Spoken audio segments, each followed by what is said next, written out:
어떻게 눈이 뻐석거려서. 자, 그 다음에 이제 화학결합 정리하는 거야.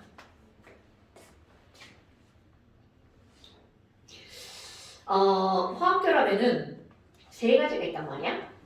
이온결합, 그리고 무슨 결합? 금속결합. 금속결합. 그리고 가장 길게 했던 거, 가장 중요한 거. 지금 계속 했던 것들이 무슨 결합이야? 공유결합. 공유결합. 자, 우리는 이렇게 했단 말이야. 그렇다면 얘네들을 구성하는 단위가 뭐니? 이온결합을 구성하는 거는, 자, 이온결합 구성 단위가 뭐야? 금비라고 한단 말이야. 그런데 그거를 그냥 금비라고 하는 건 맨 처음에 배울 때. 그럼 이제 다 배웠어. 그때는 이온결합이니까 그들을 구성하는 단위는 이온이야. 그런데 그 이온은 바로 뭐여야 된다는 거야? 금속 양이온과 비금속 음이온. 이게 바로 이온결합. 그럼 금속결합은? 금속이니까 무조건 양이온이란 말이야. 금속 양이온과 그 안에 들어있는 어떤 전자가 들어가야 되는 거야? 자유전자가 들어가야 이게 바로 금속결합이야. 어머, 안 돼! 자, 그런데 공유결합을 크게 두 가지로 구별하는 거야. 매우 중요. 공유결합은 너무나 당연하게 비금속으로 이루어진 거야. 비비야. 그런데 이 공유결합으로 이루어진 것의 99%를 우리가 일컫는 말이 있어. 그거를 분자라고 하는 거야. 엄청나게 중요한 거야. 분자라는 말은 매우 많이 들어봤지. 어떡하냐? 너의 모습을 한번 찍어서 보여줘 볼까? 자, 99%를 우리는 뭐라고 부르는 거냐면 분자결정이라고 부르는 거야. 매우 중요한 거. 그러니까 분자라는 말은 아무에게나 쓰는 말이 아니라는 거죠. 그럼 여기는 나머지 1%는 아주 특수 케이스인 거야. 그럼 얘네들을 뭐라고 부르냐면 원자결정 또는 공유결정이라고 부르는 거야. 그런데 지금 여기 있는 이 분자결정, 원자결정이 나오는데 얘네들을 그러면 구성하는 단위가 뭐니? 구성 단위는 분자잖아? 비금속으로 이루어진 분자야. 그러니까 이게 구성 단위는 비금속 분자. 그럼 여기 있는 이런 원자결정이라고 하는 건 비금속으로 이루어진 원자야. 도대체 이 둘의 차이가 뭐니? 자, 이들의 차이는 바로 배열이야.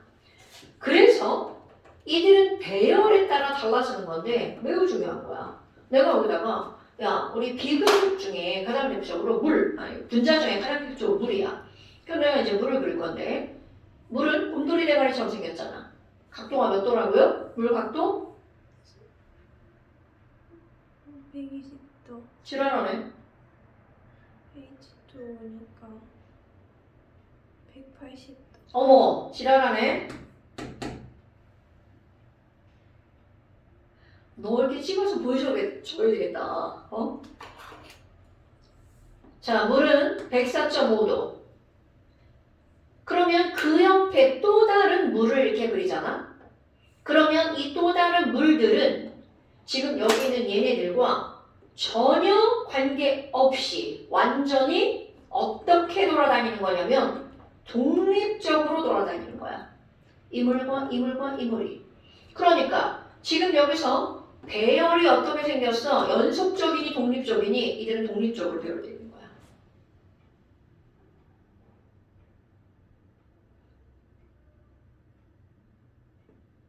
얘들은 독립적으로 배열되어 있는 거야. 그런데 여기 있는 얘네들은 예를 들어서 흑연 1%밖에 안 된다고 그랬잖아. 다이아몬드 그리고 석영. 석영은 SiO2. 그럼 얘네들은 연속적으로 배열되어 있는데 하나만 그려보잖아. 자, 흑연이라고 하는 건 탄소로만 이루어져 있단 말이야. 그런데 탄소 하나, 탄소 하나, 또 탄소 하나, 또 탄소 하나, 또 탄소 하나, 또 탄소 하나. 이걸로 끝나는 게 아니라 또 탄소 하나, 또 탄소 하나, 또 탄소 하나, 또 탄소 하나. 이렇게 계속해서 배열이 된단 말이지. 그러니까 탄소가 흑연을 C라고 한단 말이야. 그런데 사실은 C가 하나가 아니라 어떻게 배열되어 있다고? 연속적. 연쇄적 아니고 연속적 배열. 아하, 그러니까 이들은 나누어질, 자 이거 나누일 분자죠. 분자라는 말을 쓸 수가 없다는 거야. 그런데 여기 있는 얘도 마찬가지야. 이온결합 Na+Cl만 Na+Cl마다 어떻게 배열되어 있는 거야? 연속적으로 배열되어 있죠. 그리고 금속결합도 연속적으로 배열되어 있는 거야. 그러다 보니까 이들의 녹는 점이 확연히 달라. 연속적으로 배열이 되어 있으면 Na 플러스와 Cl 마이너스가 연속적으로 배열되어 있기 때문에 그들은 녹는 점 높을 수밖에 없어. 그런데 여기도 높죠? 그런데 이거 봐봐. 얘랑 얘랑 이렇게 따로따로 배열되어 있는 이유는 잡아당길 힘이 약하기 때문이야. 그래서 이들은 녹는 점이 낮아. 그럼 여기도 높을 수밖에 없겠지. 배열에 따라. 그럼 이온결합이라고 하는 여기는 이런 녹는 점이 높은 얘네들은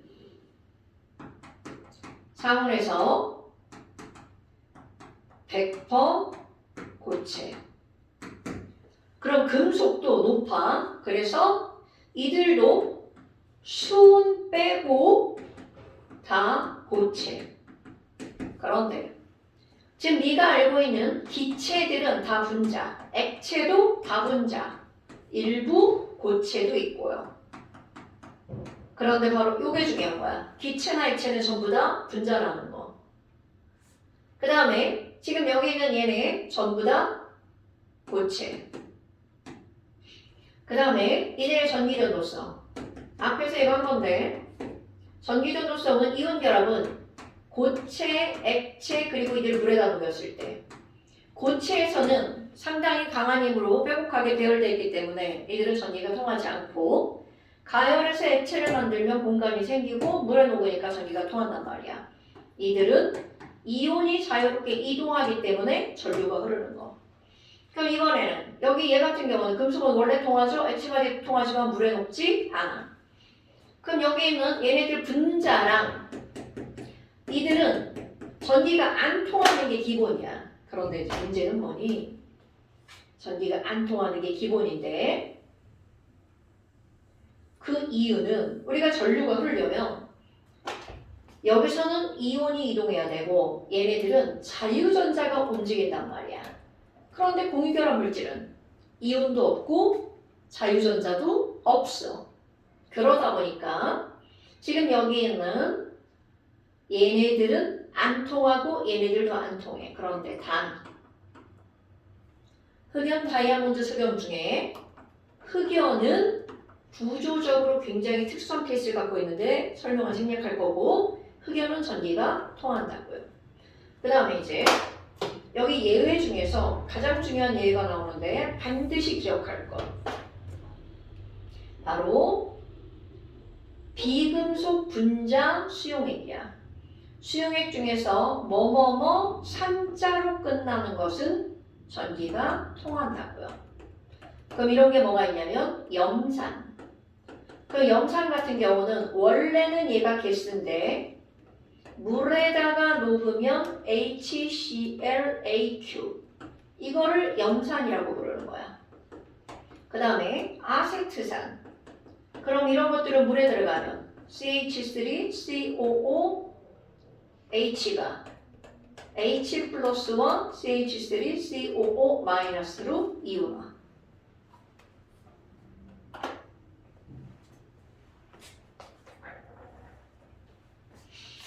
자, 그래서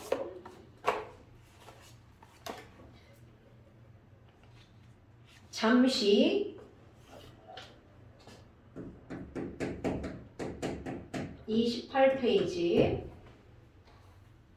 17번 표 채우기. 그 다음에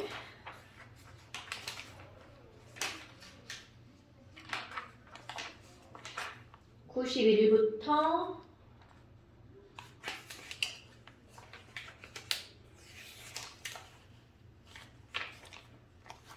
100까지. 91부터 100페이지까지.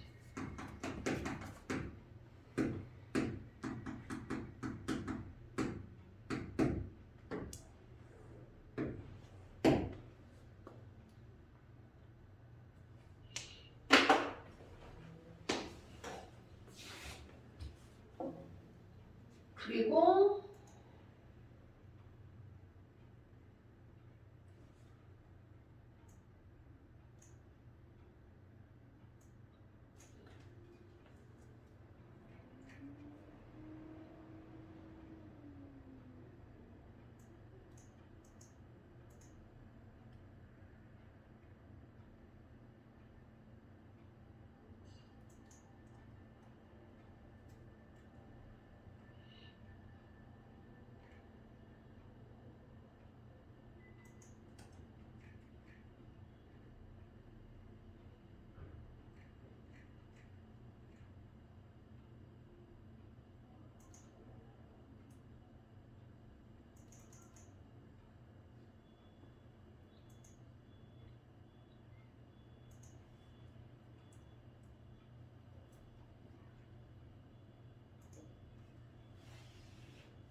이거는 홈 테스트인데 요거 공부하고 홈 테스트야.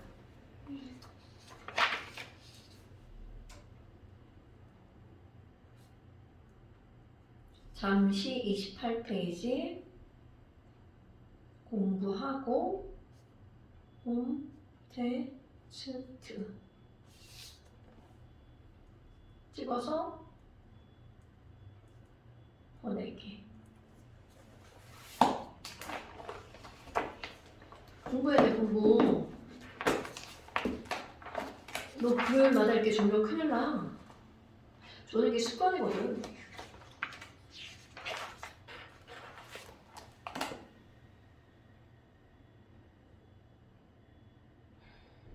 (5월 8일) 1번 홈 테스트. 언제까지 보내요? 내일 모레 일요일까지.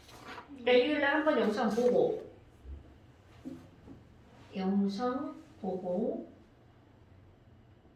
잠시 28페이지 채우기. 영상 봐야 채울 수 있어. 졸아가지고 그 다음에 MP 91페이지. 공부 안 하면 숙제하기 힘들어. 공부해야 돼.